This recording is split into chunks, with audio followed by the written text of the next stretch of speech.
Hi, and welcome back to the Engage A podcast. I am Mike with my co-host, Josh. and today is episode 156. We have a jam-packed episode today. We had the NFL playoffs go on, a lot of head coaches fired, and the college football playoffs also happened, and we have a national championship in there. But we'll get started today with the coaching carousel. A couple big names go down, and a couple have went down months ago. Yes, we're going to start with the ones that went down months ago and talk about some of the interviews that we have confirmed, some that are scheduled, some are rumored. We'll start with the Tennessee Titans. They fired Brian Callahan, I believe, after he was 1-5 this year. I don't have that in front of me, but I believe 1-5 he got fired. So far, they have completed 7 interviews. Excuse me, 6, 7. Mike McCoy, of course, being the first one. That was the Titans interim head coach this year. Jason Garrett, also an in-person interview. Those are the only 2 in-person interviews for the Titans so far. The rest, I should take that back. They also in-person interviewed Kevin Stefanski. And then over Zoom, your defensive coordinator, Lou Anarumo, Vance Joseph, Matt Nagy, and Steve Spagnuolo. So both of the Chiefs coordinators there. And then as far as some of the names that are allegedly scheduled, granted, also, all of this is allegedly. Yes. This is all allegedly. But Saleh, Gannon, McCarthy, Daboll, McDaniel, some of the scheduled names here for the Titans. Who would you? Should we make a prediction on each one? I feel like we did that last year, and we did a good job. But some of the names that we'll see throughout this. We did it deep into the coaching carousel, though, with all the rumors. Right now, it's like it's the day after Black Monday. So, this is the best time for us to make our picks here. Yeah, just started. A lot of names getting thrown around is Matt Nagy. Kind of surprisingly, with the Chiefs' offense, hasn't been as good under him. But I believe he's no longer with the Chiefs no matter what, unless he re-signs with them. I'm pretty sure he's a free agent. Similar to LaFleur, though. Yes. LaFleur's a free agent, still has to re-sign, so he's not technically the coach next year. But for the Titans, I feel like you have to go for an offensive guy, considering you have Cam Ward in his second season, and you need to kind of go for someone I think that has that experience. And I mean, I like Stefanski for him. I think that's a good one. Did we say Mike McCarthy on here? Yeah, he was allegedly one. I think Mike McCarthy would be very good. He's scheduled. They have not had that interview yet. Yeah, I think that'd be a very good one. I agree. And I think that actually for a lot of these teams, I think we're the Mike McCarthy supporters. Yes, I agree with that.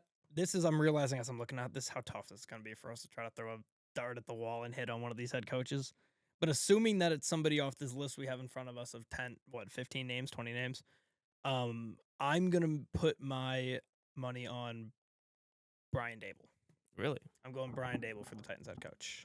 You're going Brian Daboll. I'm going to see. I mean, I feel like I have to probably save Mike McCarthy for somewhere better. That's what I'm thinking too. I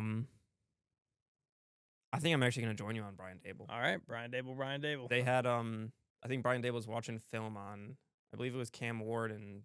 Oh, wait, no, I'm thinking of Stefanski. Stefanski was watching film on Cam Ward and Jackson Dart to decide where he wanted to go next. Oh, interesting. So where he wanted to go next. I believe it was him. And speaking of the New York Giants, they fired Brian Daboll. They did.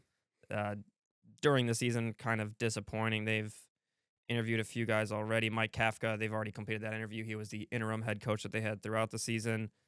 They've also interviewed Stefanski, Raheem Morris, Antonio Pierce, Vance Joseph, Darren Rizzi, Clint Kubiak, and are scheduled to still interview McCarthy, Lou Anarumo, Chris Shula, and Jesse Minter. I think I'm going to have to go with what I said earlier, and I'm going to go with Stefanski here. Again, another team that has a rookie quarterback. I believe they're going to go to the offensive side of the ball, so I don't really see them going for a Raheem Morris or any of the former interim head coaches that we've seen here with Antonio Pierce, Darren Rizzi, and I don't hate Clint Kubiak either, though. Looking at it now. There are some rumors as well that the Giants' top target is one John Harbaugh. I know he's probably a lot of teams' top target. That's true. I don't know. Keep John Harbaugh on the East Coast, maybe. Who are you going with? Stefanski? I think I'm going to go with Stefanski. The former coach of the year. He's been there, been coaching for a while. He's a vet coach, and I think Joe Schoen will like him. I kind of want to go with you there, but I don't want to repeat on the same one back to back, so I'll take Harbaugh here to the Giants. You're going Harbaugh? Yeah, I think he ends up with the job. There's 9 openings. 9 is crazy. 9 is crazy. So far. Technically it could be more, but yeah. We'll move on here to the Falcons then. They fired Raheem Morris after the season. We are now into the after the season firings on Black Monday. There were 6 of them. They so far have completed interviews with former Dolphins coach Mike McDaniel, John Harbaugh, former Ravens head coach Kevin Stefanski, Anthony Weaver, who was the Dolphins DC, Clint Kubiak as well, and Aiden Durday, the Seahawks defensive coordinator. As far as guys that they requested interviews with, Minter, who is a very popular candidate, likely to get a job, I'd say. Yeah, I think he's up there as. I mean, if there's going to be a defensive guy, I feel like he's up there. Yeah. Yeah, this one's tough. Now I'm almost going back now because now I'm looking at the rest of the teams and I don't know. I don't see Harbaugh taking any of those jobs. I know. That's why I'm going to go with Stefanski for this one here in Atlanta. In Atlanta, they did hire Matt Ryan as their president of football operations. Did they? Oh, I did not see that. So he will no longer be a part of CBS. So he's going to be probably the guy who's almost leading this search because they also have a GM search. They fired their GM. Yep. So clean house for Arthur Blank and company. Clean house, and it's kind of a surprising one. Believe we were talking last week, right before we ended our pod, that we thought Raheem Morris might have saved his job. They looked really good at the end of the year, went on a big run, probably thought they're favorites to win the division next year, and then they fired him and cleaned house. But with Matt Ryan leading this, I feel like he would go on the offensive side of the ball. And I guess since I didn't pick Harbaugh, I'm going to have to pick Harbaugh here, but I would probably swap those two. And it's Stefanski? I agree with you. Yeah. Okay, well, good thing I did what I did and you did what you did. Good thing. You got lucky there. Yeah. Next one. So on to the next one. The Arizona Cardinals fired Gannon. This one we saw coming. They lost, 10 or 11 games to end the season in a row. Fell apart completely. They have interviewed Vance Joseph, Matt Nagy, and Jesse Minter so far. And they have scheduled interviews with most of the top guys: Brian Flores, Anthony Weaver, LaFleur, Chris Shula, Robert Saleh, Raheem Morris, Clint Kubiak, Jeff Hafley, and Thomas Brown. A lot of coordinators. Thomas Brown is the passing game coordinator for the Patriots. So interesting one there. But this is a team that, when I look at all these teams, this is them and the Browns. I really just have no idea what they're going to do at all, because we kind of need to know what they're going to do with their quarterback room in the first place. Exactly. You're going to keep a vet, go with the rookie, or you're just going to tank. And I feel like they might just go for They have the third pick in the draft. Yeah, but I'm hearing rumors that Dante Moore maybe is going to return to college. That would be crazy. That would be crazy. But also on top of that, Dante Moore, I'm not high on. So even if they do draft Dante Moore, I'm not very high on him. I feel like I could almost go for I know where I'm going. I think I'm going to go Matt Nagy. That's where I'm going to. There's going to be a team that's stupid enough to do it. Yeah. And if I know the Cardinals, they're stupid enough to do it. Yeah. I'm with you, Matt Nagy. I'm going to go Matt Nagy. And what else is next here? Browns? Yeah, next would be the other team. I have no clue. I'll quickly read through this. Also, Flores is going to go somewhere. Yeah, and I already have Flores in a spot, and I think I've already told you. I do not think you have, so that'll be interesting. No, I mentioned it to you. I know that. I'm going with Jim Schwartz for the Browns job. Somebody's also going to elevate a coordinator to head coach. I'm going to have the Browns be that team here. Jim Schwartz has been there a long time. This defense has been really good under him. Obviously, he's a former head coach who was the Lions head coach. Give me Jim Schwartz to get his first head coaching job back since Detroit. And if that happens, I will be rooting for the Browns for sure. Yeah, the only interviews they've completed is their two coordinators, offensive and defensive side of the ball. Really kind of another shot in the dark with the quarterback situation. They have Shedeur Sanders, Dylan Gabriel, and we expect Deshaun Watson to come back and start. So I think they're going to go to the defensive side of the ball. And I think I'm going to go with Jesse Minter here. For the Browns? Okay. For the Browns. Go on the defensive side of the ball. You already have weapons there. Try to kind of create something like has been created in Seattle. Yeah, I don't hate that at all. Raiders next. So, on to the Raiders team with the number 1 overall pick. This is a team that I do believe will go on the offensive side of the ball. And I can see the Raiders also trying to fight for Matt Nagy. Mm-hmm. They've already completed an interview with him. But I'm going to go with Clint Kubiak, go for a very young offensive mind. Tom Brady's probably going to be in the search. I imagine he's pretty high on Clint Kubiak and what he's done in Seattle. Why not go snipe a guy who's already been there on the West Coast, a young offensive mind, get him with Mendoza, and try to get this offense going immediately for a young quarterback. Yeah, I love that pick as well, but I'm not trying to pick all the same as you, so I'm going to go different again. I'm going to pick them to go on the defensive side of the ball, but here's why.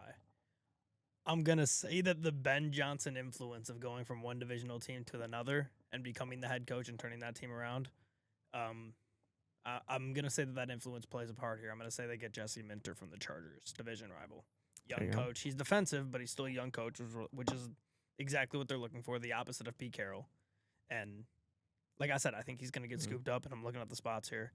And, yeah, that one just makes the most sense to me. Yeah, that's what I feel like. They also just go for a young quarterback, or a young coach, and not the oldest coach ever. For sure. Ravens here.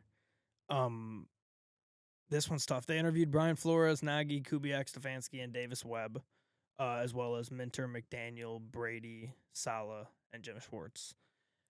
What do you got for this one? You're going to take Flores? Yep, I'm taking Flores. I've been thinking about this one for a while. You get Brian Flores, let him take control of that defense. You can go out and still get a good offensive coordinator. Maybe Mike McDaniel doesn't get a head coaching job. You can fight with like the Lions for him to become offensive coordinator.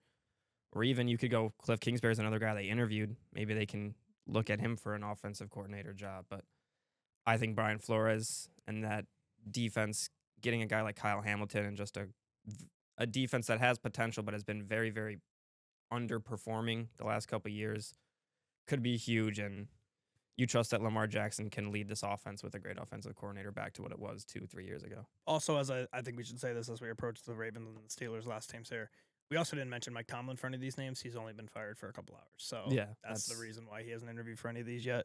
Very good chance he ends up with one of these jobs. Well, the only issue with him is they would have to trade for him because he stepped down. He didn't actually get fired, so whatever team wants him, we'll have to trade for him.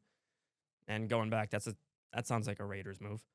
Yeah, that does sound like a Raiders move. Did you see what the Ravens owner said at his press conference? Yeah, today? he was on one. Yeah, he was there's a couple talking clips about everything. Yeah, he said that John Harbaugh would have been here another week. Is what he said. Yeah, so if kind they of made the said they kick. would lose in the first round. Yeah, or that they would just fire him regardless of what happened. So that was interesting.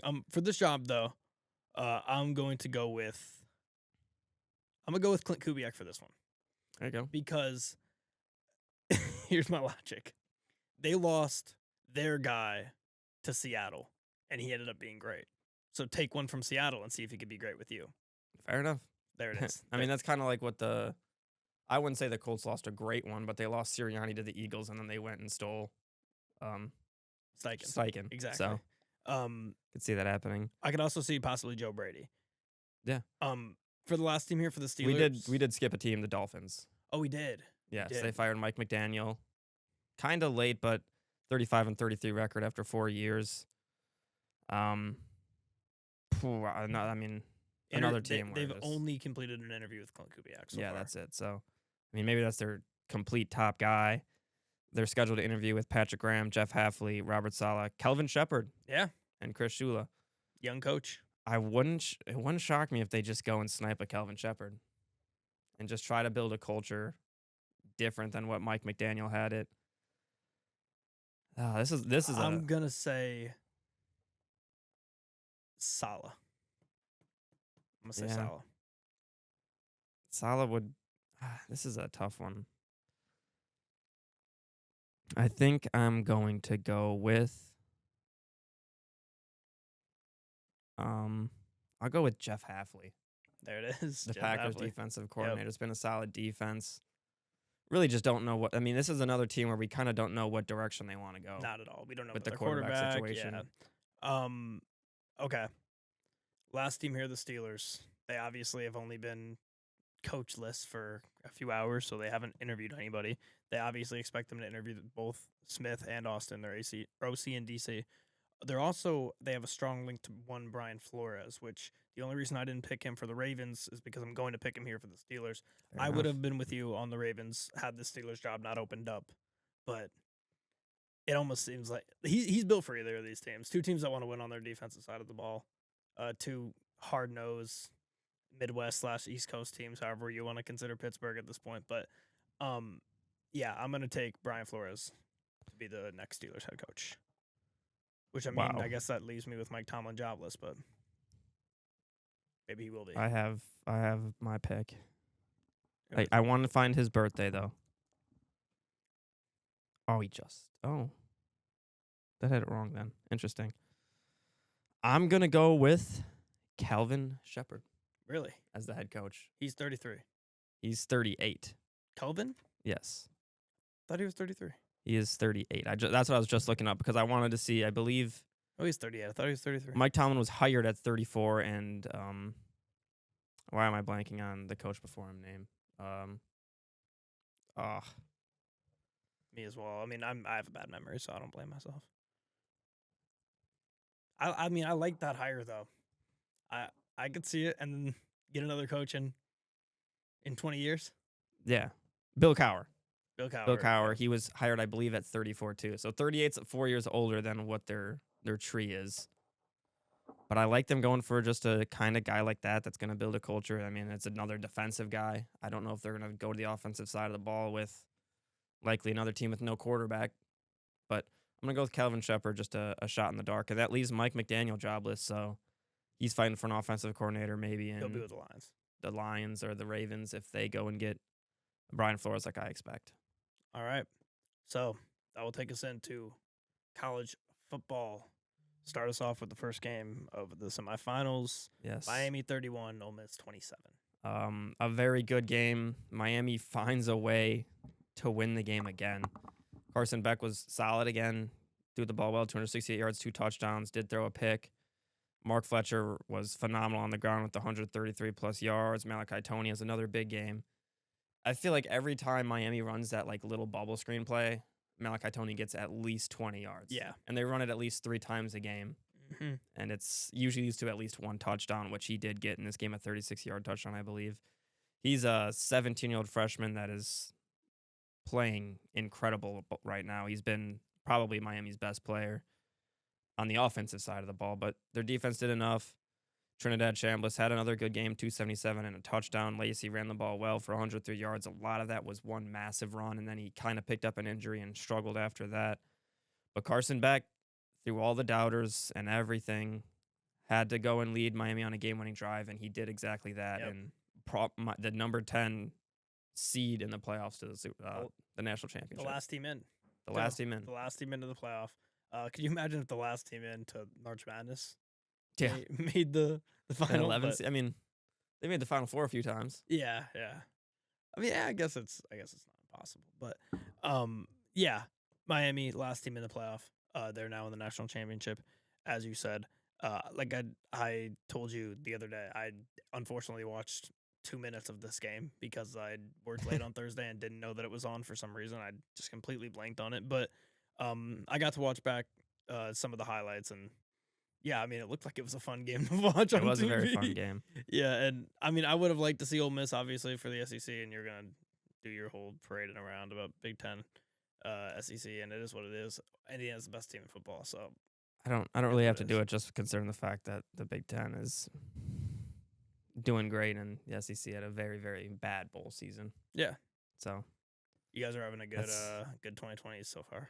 That is, yeah, they've been the best conference in 2020, no matter what you say. And then that can bring us to the 2 Big Ten teams that were playing each other, Indiana and Oregon, in the Peach Bowl. Indiana is just a wagon. That's pretty much all you can say.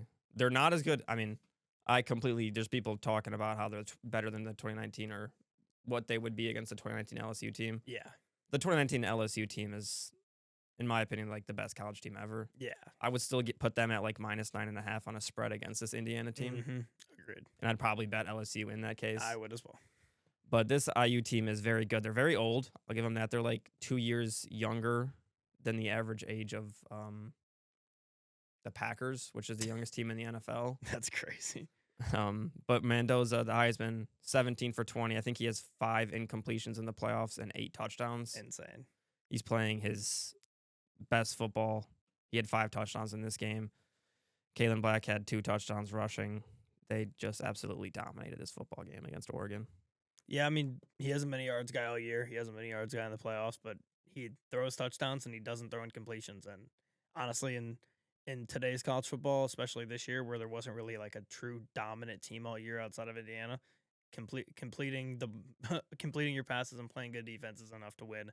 And they're dominant, and they have a great coach in Sig.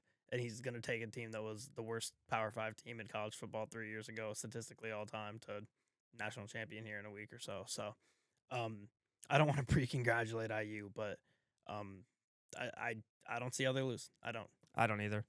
I mean, I would have said the same thing about 38-0 Kentucky too. So Yeah, I don't see them losing. never know. I see them going 16-0, and then that would make them the most recent football team to go undefeated and win a championship, and the most recent college basketball team to go undefeated and win a championship. Wait, what do you mean? Oh, because IU's the last undefeated. when they played like 30 games. Yeah. Yeah. So good for them. Dante Moore wasn't great in this game, doing pick six on the first play. He responded back with a touchdown drive after that, but Oregon's defense is good, and they're just all around better than this Oregon team. I mean, we've already previewed the national championship here, but IU is 8.5-point favorites going into this game. I'm taking the Hoosiers on the money line. I'm taking the Hoosiers on the spread. Yeah, I am as well. I think they might dominate this game. Yeah, I mean, Miami's defense maybe could show up and compete. And when is this game? It's I believe next Monday. It's next Monday. Yeah, a week from yesterday. Yeah, tickets are as low as $3,000 for this game. Wow, 3,000. Where is it? Is it in Indy? It's in Miami. Oh yeah, it's in Miami. It's a Miami home game. Yeah, that's right. But I mean, it's not like it was made for Miami. It was No, always it was going to not. be in Miami. It was always going to be in Miami. Miami's going to be in their own stadium, which is crazy. in their other locker room. Yeah, as the road team. Wow, that's crazy. It's kind of. I mean, I don't know how much better the home locker room No, is they're than going to the let them away. be in their own locker room, right? No, I mean I don't think so. Why would they not? Because they're the road team. But They have to go on the road all their locker room. shit's in there. Yeah, They're gonna have them clear out all their shit Yeah. just to take it to the other locker. Might have to. That would be crazy if that happens. But okay. We both got IU. We'll move on to the NFL. We got 6 games to talk about here, and then we're out. So we'll start here. Rams 34, Panthers 31. Panthers almost had them. They almost had them. They had them. They had them. But even like I was watching this game with Bo, and there was I think it was like beginning of the fourth quarter, and they were down. Rams were down 7, and we both were like, the Rams are gonna find a way to win this game. And even with Jalen Coker's 9 for 134, even with Bryce Young's 264 passing yards and a touchdown, even though he did throw a pick, they still couldn't get the job done. Stafford still gets it done. 3 touchdowns, 1 interception, 300 yards through the air for him. I believe the Panthers had 2 turnovers. The Rams had 1 turnover. That was truly the difference. In a game, one of the first 4 games of the playoffs this week were fantastic. Last 2 kind of sucked, but this led off the stretch of fantastic games. And luckily for Jalen Coker, he responded by having a fantastic game because the 1 interception that Bryce Young did have was on Jalen Coker. He kind of just stopped running the route. Bryce Young had thrown the ball. I mean, it wasn't a perfect throw, but if he at least runs the route, he can tip the ball, and it's not intercepted. That led to Rams points. And really, the Carolina couldn't run the ball, but Bryce Young was fantastic. You could say this is the best game of his career just given the circumstances, and it's a playoff game against one of the best defenses in football.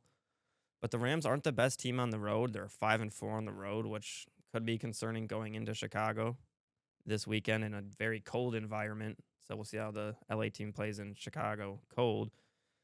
But got to be better. Just not with those little mental mistakes. And the Rams, they're going to I believe they'll play better. They got Devontae Adams back this week. He had 5 catches for 72 yards. They were missing him. Puka was still dominant in this game, but for some reason they were unable to just blow out a Panthers team that we thought they might. I mean, the reason is the Panthers had their number. They couldn't. Yeah, the Panthers had their number. They couldn't get to Bryce Young. Bryce Young was only sacked twice in this game. That's not a recipe for success if you're the Rams. I expect them to get home a lot more against the Bears, and just disrupt Caleb Williams early and often. And I don't think Matt Stafford and this Rams team and Sean McVay, regardless of weather, are going to go up 21-3 at half and lose. Yeah, that's I don't true. see that happening from that team. The Bears have to have a better first half, but what was I going to say about that? McVay. Random stat about McVay. This game against the Bears will be his 15th playoff game, and it'll be the 15th different opponent he's played in the playoffs. He's never played the same opponent in the playoffs twice. Wow. All time. Very interesting. That's pretty crazy. Yeah. Is that so? He's played He's played almost every NFC except for team. one team, which would be the Rams. So the Bears would be the last team he hasn't played. If that stat is correct, right? I mean, no, not necessarily. 15 teams. One of them would be in the NFC, or one of them would be an AFC team. So there has to be a couple teams, So there'd be one other team he hasn't played. or 2, because he's been in the Super Bowl twice. He's played the Patriots in the Super Bowl, and then he beat the Bengals. Bengals, right? So there'd be 2 teams he hasn't played, which I would just assume off the top of my head, Cardinals and Giants. Yeah, could be. You know? I mean, honestly, the Giants could have made it. I don't know. We'll have to. No, I'll pull that up, but We'll have to get back to that one. But yeah, in this game, Jalen Coker was fantastic after his little mental mistake. And so was Pat McMillan. He's likely going to win Offensive Rookie of the Year. He had 5 catches for 81 yards. But a lot to look forward to if you're a Carolina fan. Dave Canales and Bryce Young were able to make the playoffs in his second season. And you have Bryce Young back to playing like a franchise-looking quarterback. You are likely going to lose Rico Dowdle, who only got 5 touches in this game for 9 yards. And then kind of went on Twitter and started talking, just talking back to the fans, which was pretty funny to see. But yeah, I mean, a great season for Carolina all around, winning the division, and he played well in the playoffs. okay. We'll talk about the Rams next game after we talk about the Bears here. Bears-Packers. Yeah, the Bears came back and won a game they absolutely shouldn't have. They were down 21-3 at half.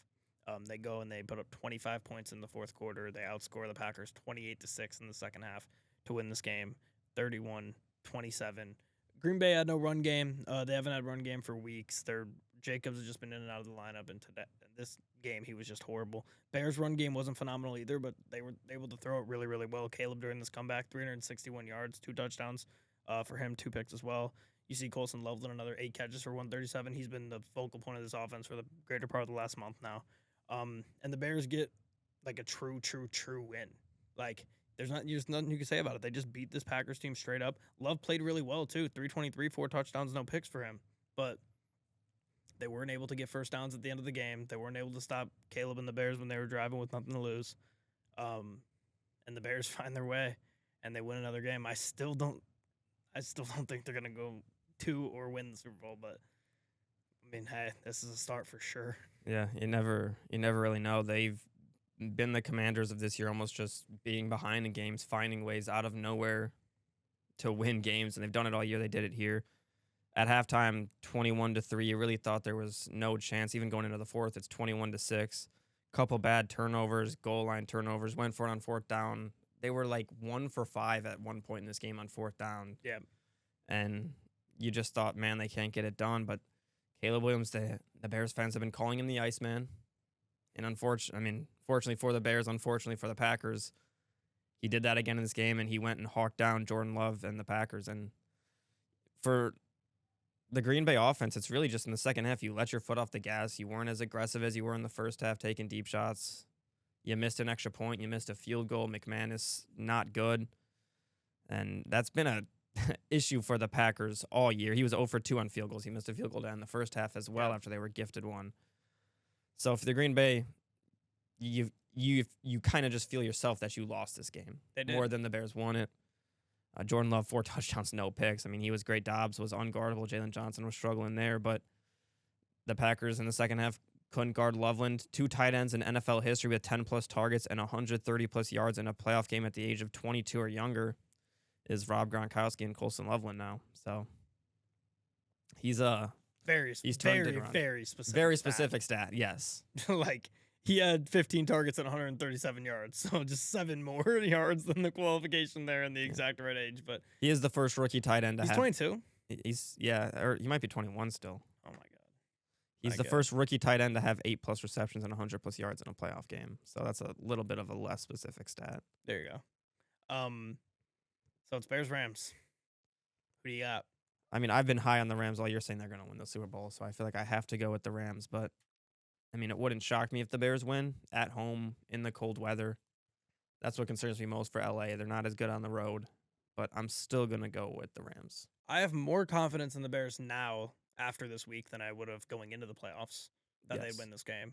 However, I'm also going to take the Rams. I think the Bears have really thrived this year off teams just not playing 4 good quarters of football, and I don't think the Rams are going to be that team.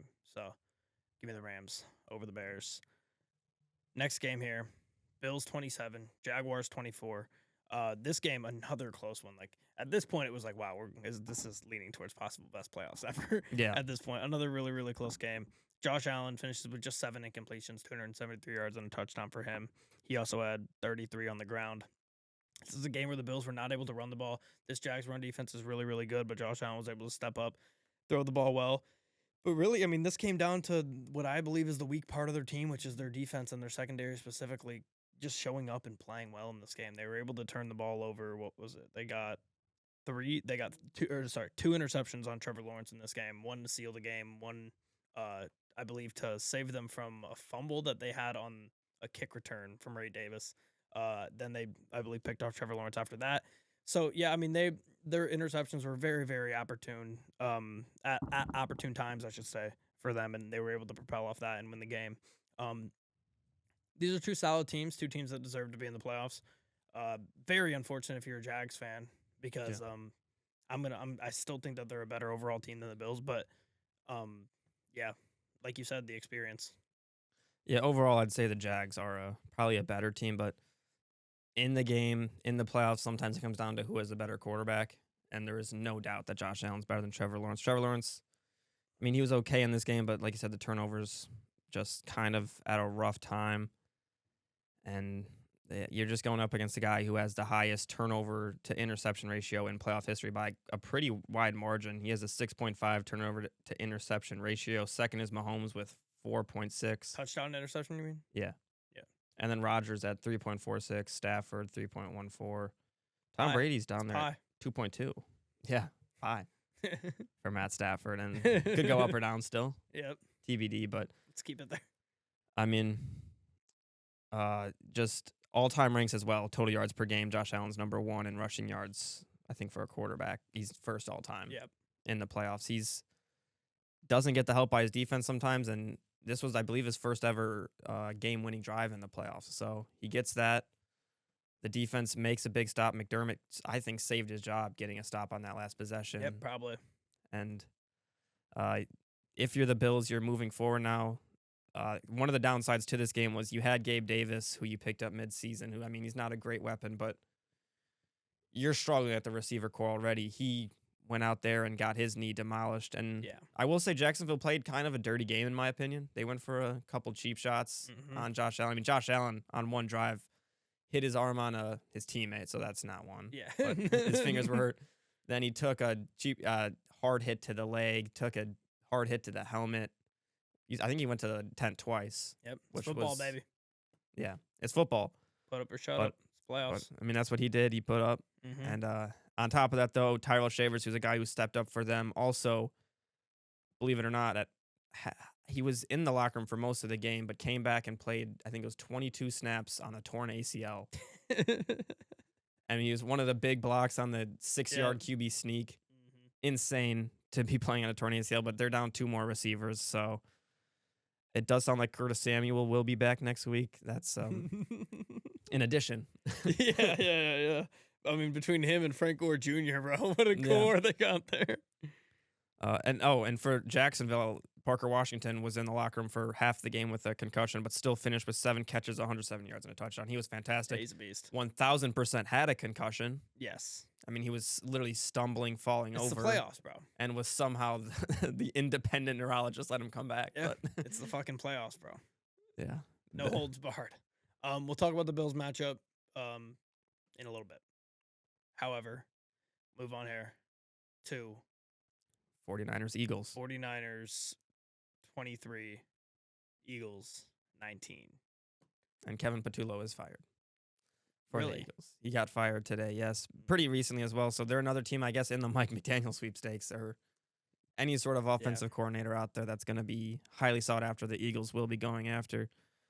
But again, the Eagles offense pretty much comes back to hurt him. Hurts 20 for 35, 168 yards, touchdown. He never throws for the most yards, but didn't get a lot of help from his top guy. Jalen Hurts can't be having 15 incompletions. You're never going to win a game like that. They know that, too. You're also not going to win with A.J. Brown having 2 drops, I believe. Yeah. I don't know if they actually counted his drops, but they should have. Yeah.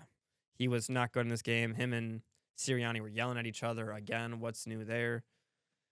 It sounds like it's trouble in paradise for him. People are saying he's a Patriot. So that it's really? That's a big one. But Eagles offense again lets them down. The defense was solid, but Brock Purdy is Reunite with he's his boy.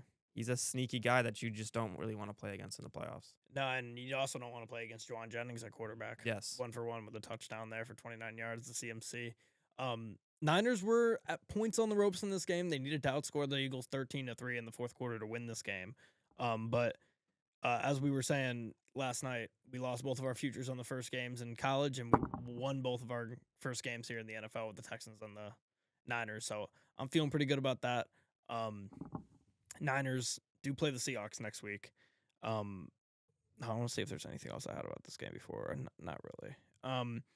I had one more. It was about Brock Purdy. I'm trying to find it though, but basically, if you look at Brock Purdy's playoff losses, I believe he didn't finish in either of those losses. So he's undefeated in games he plays fully. Yes. I mean, well, the one loss is obviously the one that the entire 49ers quarterback room got hurt. Yeah. With Josh Johnson and all them. I can't remember what the second one is though. But I mean, he's been fantastic. He's, in my opinion, at this point starting to become a top 10 quarterback, and I think he's more than worth the money that he got paid, and Agreed. I think he's going to continue to prove that. And CMC is again also showing that he's worth the money, and the Niners' big loss for them is they did lose George Kittle. Yes. Torn Achilles. That show. Sucks. He's not just a very good player, but he's kind of like a leader for the San Francisco team. Luckily for them, I will say, I think Jake Tonjes is a great backup tight end to have. Agreed. He's been solid for him, but you never want to lose your best player. And Kyle Juszczyk really stepped up in the second half when he was out. Yes, so hopefully we could see more of that from him. I was gonna say I'm picking him against the Seahawks.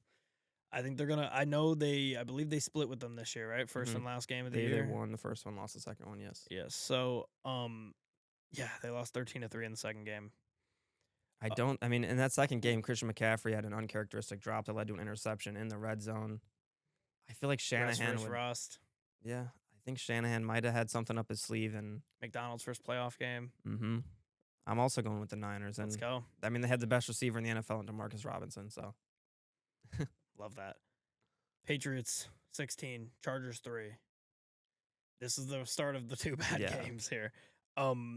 This one, I mean, the Patriots didn't look all that impressive this game, to be completely honest. No. Drake May was okay, 17 for 29. He did finish with 268. They ran the ball fairly well between Drake May's scrambling and Ramondre Stevenson. Would have liked to see Travion Henderson get more carries, but that is a mystery that will never be solved. Something was wrong with Amarian Hampton going into this game. Yeah, one carry for minus 1 yard. He got one carry. I think he had like the first carry, and then they just pulled him for the rest of the game. So if you bet on him, bet you're happy. Yeah, I'm real happy. Yeah, that's a very unfortunate one. Insane for that not to be taken back, but whatever. Yeah, it's pretty much just Vidal and then Justin Herbert getting attacked by the entire Patriots defense. He didn't have a good game at all, and that's been a theme for him in the playoffs in his career now. He has 3 playoff games. He's 58 for 106, 674 passing yards, 2 touchdowns, 4 interceptions, and an 0-3 record.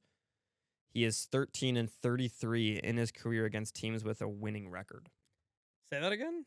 He is 13-33 in his career against teams with a winning record. That is not great. It's not good. If man is yeah. Not great. They have Greg Roman though, so I mean, if you do look at Lamar Jackson and Justin Herbert's stats in the playoffs with Greg Roman total, 2 touchdowns, 8 picks, 1-5 record. That's not great, and especially for an offense that kind of should thrive themselves on running the ball, they really didn't do that too much in this game at all. No. The rushing yards that they do have is from Herbert's scrambles. But like you said, Drake May didn't play great in this game, kind of did what he had to. They ran the Patriot special or whatever you call it, the Philly special, but the Patriots, and it ironically looked exactly the same to when they ran it with Tom Brady, and it was an incomplete pass.